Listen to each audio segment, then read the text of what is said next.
여러분 안녕하십니까? 레난 목사입니다. 이사야서 1장에서 5장은 이사야서의 도입 부분에 해당됩니다. 1장은 저희가 지난주에 보았듯이 이스라엘의 타락에 대한 하나님의 심판과 약속의 말씀을 기록하고 있고요. 2장, 3장, 4장은 하나님께서 간절히 원하시는 이스라엘의 모습, 또 현재 타락한 모습을 동시에 보여주고 있습니다. 그리고 어제 오늘 보게 되는 5장 말씀은 이스라엘이 타락한 이유에 대해 6가지 죄악을 나열하며 설명하고 있습니다. 이사야 선지자는 5장을 통해 하나님은 포도원을 가꾸시는 분, 이스라엘은 포도원, 그 백성들은 포도나무에 비유하며 하나님과 이스라엘의 친밀한 관계를 묘사하고 있습니다. 예수님께서도 신약을 통해 자신을 포도나무 그리고 제자들을 포도나무 가지로 표현하셨죠. 작년 10월 저희가 있는 이곳 베이 지역에서 아주 가까운 소노마 카운티에서 발생한 킹케이드 산불 여러분 잘 기억하실 겁니다. 다행히 인명피해는 없었지만 7만 7천 에이커를 태운 또 350여 채의 건물을 단숨이 태운 그러한 큰 불이었습니다. 수많은 포도원들도 이 불로 인해 한순간 사라져버렸습니다. 자신들이 평생을 통해 가꾼 포도원이 화마에 타들어가는 상황을 눈물로 바라보는 포도원 주인들의 모습이 뉴스를 통해 보도되었을 때 그 마음을 이루 헤아릴 수 없었습니다. 금일 이사야서 5장 후반부 말씀을 통해 우리는 하나님의 마음을 헤아릴 수 있어야 합니다. 어제 말씀인 전반부 말씀을 보면 포도원 주인은 기름진 언덕에 땅을 파고 돌을 제거하고 최고 품질의 포도나무를 심습니다. 귀한 포도를 지키기 위해 특별한 방어시설도 마련합니다. 주인은 포도원에 대한 남다른 사랑과 관심을 가지고 이 포도원을 정성으로 돌봅니다. 그런데 주인의 애씀과 기대를 저버리고 포도나무들은 최고 품질의 포도 대신 먹을 수 없는 들포도를 맺습니다. 좋은 결실을 얻으려는 포도원 주인의 노력과 실망스러운 결과 사이의 괴리는 예상치 않은 긴장감으로 우리를 인도합니다. 포도원은 이스라엘, 포도나무는 백성을 가리키죠. 좋은 포도는 그들이 정의와 공의를 이루며 사는 것을 말하고 들포도는 이들의 불의와 죄악된 모습을 말합니다. 그리고 포도원 주인은 하나님이고요. 하나님은 이스라엘 백성들이 정의와 공의로운 열매를 맺기 원하셨지만 그들은 실망스럽게도 타락의 들포도 열매를 맺고 있습니다. 하나님께서는 그분의 엄청난 사랑과 관심을 만홀히 여기는 이스라엘에게 심판을 선언하십니다. 하나님께서는 5장을 통해 이스라엘의 6가지 죄악을 폭로하십니다. 어제 17절까지의 말씀을 통해 그들의 탐욕과 방탕에 대해 말씀하시고요. 금일 말씀을 통해 나머지 4가지의 죄를 폭로하고 계십니다. 우리 함께 18절 말씀 읽어보도록 하겠습니다. 이사야서 5장 18절 말씀입니다. 거짓으로 끈을 삼아 죄악을 끌며 수레줄로 함같이 죄악을 끄는 자는 화 있을진저 그들이 이르기를 그는 자기의 일을 속속히 이루어 우리에게 보게 할 것이며 이스라엘의 거룩한 이는 자기의 계획을 속히 이루어 우리가 알게 할 것이라 하는도다. 사람들은 죄악을 저지르면서도 하나님의 존재에 대해 부인하고 있습니다. 그들은 하나님이 살아계시다면 그 증거를 자신들의 때에 보여달라고 이사야 선지자를 향해 조롱을 보냅니다. 그러면 본인들이 믿을 거라고요. 이들은 이사야가 참 예언자임을 인정 좀 하게 그가 선포한 대로 모든 일이 빨리 일어났으면 좋겠다고 조롱합니다. 사태의 심각함과 심판을 거두고 싶은 하나님의 절박한 심정을 잊지 못하고 오히려 이를 조롱거리 삼습니다. 요즘 현대에서도 흔히 보는 세상의 태도 아닐까요? 창조주 하나님을 본인의 시간과 공간 안에 집어넣고 그분을 본인들의 기준에서 생각하고 판단하고 싶은 교만에 찬 인간적인 생각입니다. 여러분, 우리는 하나님을 우리의 머리로 다 이해할 수 없습니다. 개미가 인간의 삶을 이해할 수 있을까요? 이해 못합니다. 아무리 똑똑한 애완견이라고 할지라도 아이폰을 만들어낼 수 있을까요? 못 만들어요.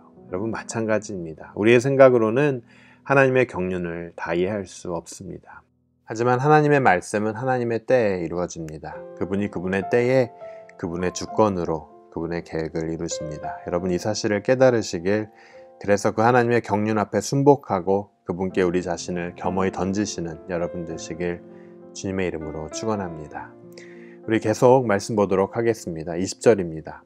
악을 선하다 하며 선을 악하다 하며 흑암으로 광명을 삼으며 광명으로 흑암을 삼으며 쓴 것으로 단 것을 삼으며 단 것으로 쓴 것을 삼는 자들은 화 있을지언저.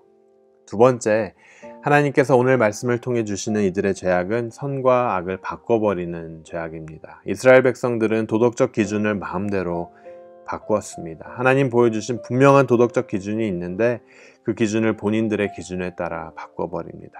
요즘 현대에도 흔히 볼 수 있는 부분이죠. 사실 옳고 그름을 임으로 뒤바꾸는 힘을 가진 자들은 일반층은 아닐 겁니다. 뇌물로 법과 정의를 왜곡하고 불의한 자들을 의인으로, 또 죄 없는 사회적 약자를 죄인으로 판결하는 자들, 허황된 말을 통해 남을 속이는 자들, 하나님께서는 이들을 심판하신다고 말씀하십니다. 여러분, 옳고 그름이 절대적인 기준을 넘어 상대적으로 여겨지는 포스트모던 시대를 살아가며, 그리고 그 시대의 화살촉인 이곳 베이에 살며 우리는 절대 기준이 하나님이라는 사실을 분명히 해야 할 것입니다. 다원주의와 상대주의의 그 유혹으로부터 우리의 자신을 지켜야 합니다. 우리 계속해서 21절 말씀 읽도록 하겠습니다. 스스로 지혜롭다 하며 스스로 명철하다 하는 자들은 화 있을진저. 이들은 자신들의 지혜와 총명으로 모든 일을 파악하고 통제할 수 있다고 생각하는 자들이죠. 유전자 편집, DNA 조작 등 고귀한 생명을 인간의 계획으로 창조하고 편집하고 조절할 수 있는 아주 위험한 시대를 우리는 살아갑니다. 이사야 선지자는 그 시대의 왕궁에서 백성들의 삶을 좌지우지할 수 있는 고위 관료들을 이러한 지혜자의 부류로 여기고 이들을 향해 심판을 선포했지만 이 시대를 살아가는 많은 이들에게도 선포되는 하나님의 말씀입니다. 22절에서 또 24절 말씀입니다. 포도주를 마시기에 용감하며 독주를 빚기에 유력한 그들은 화 있을진저. 그들은 뇌물로 인하여 악인들을 유롭다 하고 의인에게서 그 일을 빼앗는도다. 이로 인하여 불꽃이 그루터기를 삼킴같이 마른 풀이 불꽃에서 떨어짐같이 그들의 뿌리가 썩겠고 꽃이 티끌처럼 날리리니 이들의 만군의 여호와의 율법을 버리며 이스라엘의 거룩한 자의 말씀을 멸시하였습니다. 맡겨진 직분과 역할에 대해서는 배우려 하지 않고 어떻게 하면 더 맛있고 더 재밌게 즐길 수 있을까의 열심인 자들에 대한 심판입니다. 이사야 선지자는 이 시대 자신들의 이익과 향락만을 추구하는 지배계층에게 일상적인 비유들을 사용하며 심판을 선포합니다. 요즘 현대로 따지면 뇌물을 주고 받으며 사업을, 또 정치를, 행정을 잘한다고 하는 사람들이겠죠. 세상은 이들을 향해 호기가 있다, 야망이 있다, 리더감이다 라고 말하며 이들을 부추기겠지만, 그러나 하나님의 입장에서는 그분의 심판을 재촉하는 자들입니다. 하나님께서는 이와 같은 죄악에 대해 심판을 경고하십니다. 불꽃이 그루터기를 삼킴같이 마른 풀이 불에서 떨어짐같이 그들의 뿌리가 썩겠고 꽃이 티끌처럼 날립니다. 불 속에 던져진 마른 장작처럼 타버립니다. 6가지 죄악의 결과 이스라엘은 뿌리에서부터 꽃에 이르기까지 하나님의 심판을 받게 됩니다. 하나님의 말씀을 떠나 죄악을 저지르는 개인, 또 사회, 나라에 대한 결말이 어떠한지 이스라엘이라는 하나님께서 택하신 표본을 통해 하나님께서는 우리에게 잘 보여주고 계십니다. 하나님께서는 이방민족을 통해 이스라엘이 심판받을 거라고 말씀하시는데요.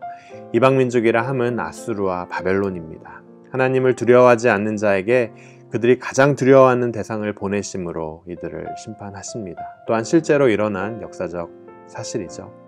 여러분, 이스라엘 민족은 하나님의 특별한 사랑의 역사 안에서 살아왔습니다. 하나님의 특별한 돌봄의 역사 안에서 살아왔는데, 그런 이스라엘과 유다가 불의와 포악으로 인해 먹지 못하는 들포도 열매를 맺고 있습니다.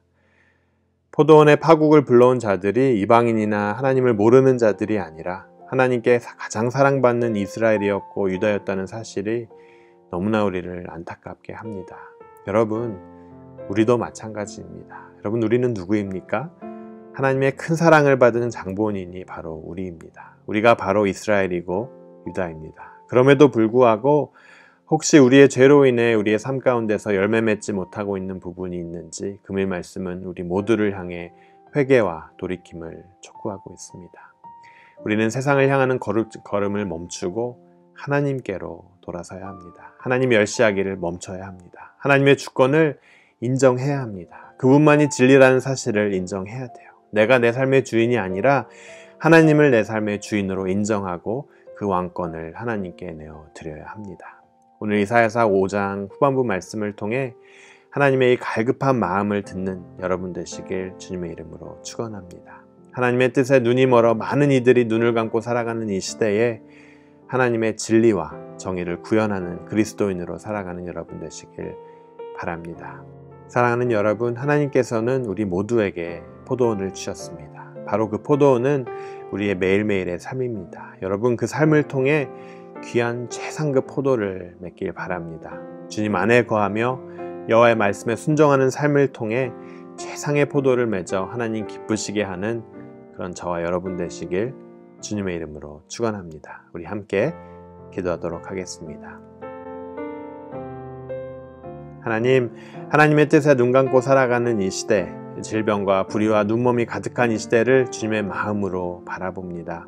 하나님의 마음을 헤아리고 하나님의 정의를 위해 기도하고 구현하는 그리스도인으로 살 수 있도록 저희와 함께하여 주시옵소서. 주님의 그 줄기에 거하며 좋은 열매 맺길 간절히 원합니다. 그리스도이신 예수 그리스도의 이름으로 기도드립니다.